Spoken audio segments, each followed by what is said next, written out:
मैं प्रभु का धन्यवाद देता हूं इस सुबह के समय के लिए। सर्वशक्तिमान परमेश्वर के चरणों में आने का प्रभु ने जो मौका दिया है। आइए आज सुबह के वचन मनन के लिए नीति वचन 21वां अध्याय उसका 1 और 2 हम लोग पढ़ें। राजा का मन नालियों के जल के समान यहोवा के हाथ में रहता है। जिधर वो चाहता उधर उसको मोड़ देता है। मनुष्य का सारा चाल चलन अपनी दृष्टि में तो ठीक होता है, परंतु यहोवा मन को जांचता है। ये बेशकीमती या बहुमूल्य वचन हमें आज सुबह सिखाता है कि हमारा परमेश्वर यानी हमारा पिता परम अधिकारी है। सारी सृष्टि के ऊपर मेरे प्रभु का अधिराज्य है। सर्वशक्तिमान परमेश्वर जो सृष्टि करता है, उसे किसी के सामने अपने अधिकार को दिखाने की जरूरत ही नहीं है।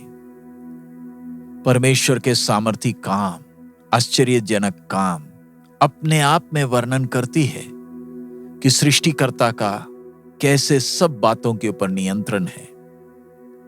कई बार हम मनुष्य जब हमारे पास थोड़ा धन इकट्ठा हो जाता है, या हम थोड़े बलवान दिखने लगते हैं, या खूबसूरत दिखने लगते हैं, या समाज में हमें एक ऊंचा स्थान बाकियों से मिलता है, तो हमें ऐसे लगने लगता है कि सारी दुनिया हमारे पैर के नीचे है।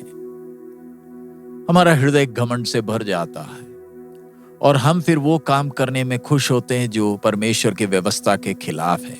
बेशक वो व्यवस्था हमारे विवेक में लिखा हुआ है और हमें ऐसे लगने लगता है जैसे कि हम ही अपने जीवन के प्रभु हैं। लेकिन संसार के इतिहास को जरा देखें, जो आज भी यह प्रमाण देता है कि सब कुछ सृष्टिकर्ता के नियंत्रण में है। सारी सृष्टि के ऊपर परमेश्वर का परम अधिकार है। हर बात को परमेश्वर ही दिशा दे रहा है। इस वचन को जब हम देखते हैं, साफ साफ बताता है कि परमेश्वर का अधिकार कितना विशाल है, कितना गंभीर है। एक राजा जो अपने देश के ऊपर राज्य करता है, उसे अपनी इच्छा के अनुसार राज्य करने की पूरी आजादी है। लेकिन कई बार यह राजा भूल जाता है कि उसके ऊपर भी एक परम अधिकारी है। और अच्छा है अगर वो सृष्टिकर्ता के अधीन हो, जो सब काम अपने ही मत के अनुसार करता है। राजा दाऊद की तरह अगर एक देश का अधिकारी अपने आप को परमेश्वर की इच्छा के लिए समर्पित करे, तो वो अपने कौम, अपने देश के लिए आशीष का कारण बन सकता है।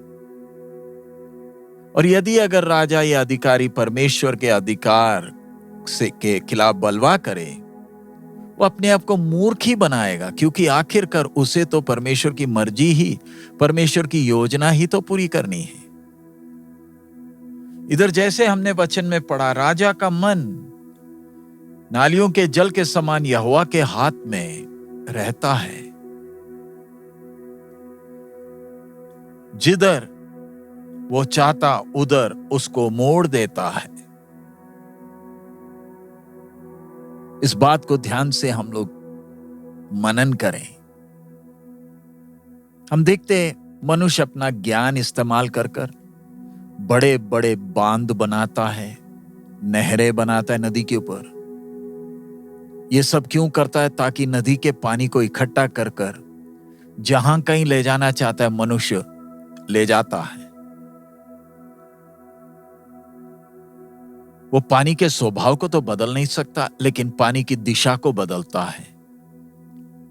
बेशक नदी को बहने का, उस दिशा में बहने का मन हो या नहीं, मनुष्य उसको जब रास्ता दिखाता है, पानी जाती है।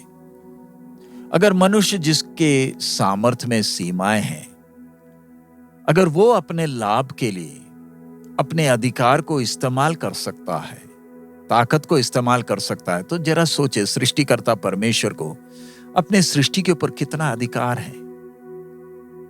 परमेश्वर इस पृथ्वी के घटनाओं को अकेले नहीं, मनुष्य के हृदय के ऊपर भी परमेश्वर का पूरा नियंत्रण है। राजा सोचता है मुझे अधिकार है, दूसरों के ऊपर, लेकिन उस राजा के हृदय के ऊपर भी परमेश्वर का नियंत्रण है। परमेश्वर को सारी सृष्टि के ऊपर एक उद्देश्य है और कोई परमेश्वर के उद्देश्य को रोक नहीं सकता, बदल नहीं सकता। मनुष्य बलवा कर उसे लगता है मैं परमेश्वर की योजनाओं को बर्बाद कर सकता हूं, तब स्वर्ग मुस्कुराता है, ठट्ठों में उड़ाता है, क्योंकि परमेश्वर की अनंत काल की योजना को कौन बदल सकता है। आज तक सब बातें परमेश्वर की सिद्ध योजना के अनुसार ही चली हैं और हमेशा ही चलती रहेंगी। जब राजा अपने इच्छा के अनुसार काम करने लगता है, परमेश्वर उसके दिल को बदल देता है और आखिरकार वो परमेश्वर की योजना के अनुसार के काम ही कर बैठता है। दुश्मन शैतान भी अपनी योजना के अनुसार काम नहीं कर सकता। वो पृथ्वी के अधिकारियों को लेकर अपना काम नहीं कर पाएगा, आज तक नहीं कर पाया है। कितना बड़ा सौभाग्य है, हम सृष्टिकर्ता के संतान हैं, इसलिए हमें चिंता करने की जरूरत नहीं अपने जीवन के विषय में। कई बार हमें लगता है कि परिस्थिति परमेश्वर के हाथ से निकल गई और हम विश्वास में डगमगाने लगते हैं। पर इन दिनों में आइए हम प्रभु के वचन को भरोसा करें, पूरे दिल से उसे स्वीकार करें, अपने विश्वास में बढ़ें और अंत तक स्थिर रहें। प्रभु यीशु ने कहा, मैं अपनी कलीसिया बनाऊंगा और अधोलोक के फाटक उस पर प्रबल नहीं होंगे। इन दिनों में जब हम बहुत सारी बातों को सुनते हैं, ऐसे लगता है कि दुश्मन कलीसिया को बर्बाद कर बैठेगा। हमें चिंता करने की जरूरत नहीं, क्योंकि पवित्र कलीसिया परमेश्वर के हृदय की उस बड़ी भेद है जिसके कारण परमेश्वर ने पृथ्वी को बुनियाद डाला है। इस कलीसिया के लिए प्रभु यीशु ने भारी कीमत भी दिया है। सो हम कलीसिया के भविष्य के बारे में चिंता ना करें। हमारा परमेश्वर सब बातों को अपने नियंत्रण में रखा हुआ है। हर घटनाएं परमेश्वर के इशारे के अनुसार ही हैं। अधोलोक के फाटक कितना भी जोर लगाए, मसीह की देह के विरोध में प्रबल नहीं हो पाएंगे। वरन हमें चिंता किस बात में करनी है? अपने हृदय के अंदर की अशुद्धता के विषय में, जो हमें मसीह यीशु के कद तक बढ़ने में रोकता है। इधर वचन में हमने पढ़ा, मनुष्य का सारा चाल चलन अपनी दृष्टि में तो ठीक होता है, परंतु यहोवा मन को जांचता है। जब परमेश्वर हमारे हृदय को जांचता है, क्या प्रभु हमसे दुखी तो नहीं होगा? क्योंकि हमारे जीवन में परमेश्वर की पवित्रता से हटकर बहुत बातें हैं। ध्यान रखें, हमें पवित्र परमेश्वर के साथ अनंत काल तक जीना है, और अगर हम पवित्र हैं तभी जी पाएंगे। हमारे अंदर बहुत सी कमियां हैं, पर इन दिनों में हम प्रभु के उस कद तक बढ़े, जयवंत हो, ताकि स्वर्ग हमारे द्वारा खुश हो सके। हम अपने आप को परमेश्वर की सिद्ध इच्छा के लिए समर्पित करें। हम वही चीजें करें जो परमेश्वर को प्रसन्नदायक है।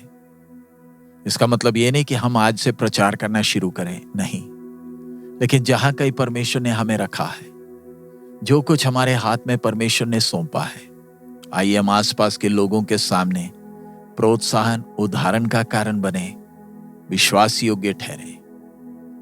अपने जीवन में जहां कहीं प्रभु ने हमें ठहराया है, हम विश्वास योग्य बने रहें और दुनिया हमारे जीवन के द्वारा पवित्र परमेश्वर को देखने पाए। हम ध्यान रखें, हम परमेश्वर के मार्गों के विरोध में बलवा ना करें। ऐसा ना हो अंत में हम मूर्ख ठहरे। परमेश्वर का वचन कहता है, परमेश्वर के चरण हाथ में, सामर्थी हाथ में गिरने से बेहतर परमेश्वर के चरणों में गिरना है। परमेश्वर उसके लिए हम एक एक को मदद करे, ताकि हम परमेश्वर के सामर्थ को जाने, परमेश्वर के आज्ञाकारी हम बने रहें। आइए हम प्रार्थना करें। हमारे अनुग्रहकारी दयालु पिता, हम आपका धन्यवाद देते इस समय के लिए, आपके वचन के लिए। आप हम एक एक से बात कर कर हमें दिलेरी देते, इसलिए धन्यवाद। प्रभु, आप हमारे पिता हैं, आप परम अधिकारी हैं। इस विश्वास में स्थिर रहकर, आपकी योजना को समझकर, आपकी मर्जी के लिए जीने के लिए, आपको प्रसन्न करने वाला एक जीवन बिताने के लिए हम एक एक को मदद करें। प्रभु, हमारा जीवन आपके नाम के महिमा के लिए हो। जो भी हमें देखे आपकी महिमा को देख सके। सब महिमा आप ही को देते प्रभु, यीशु मसीह के मधुर नाम से हम मांगते हैं, आमीन। प्रभु हम सबको बहुत आयत में आशीष दे। हमारा प्रभु अति शीघ्र आ रहा है। मारनाथा।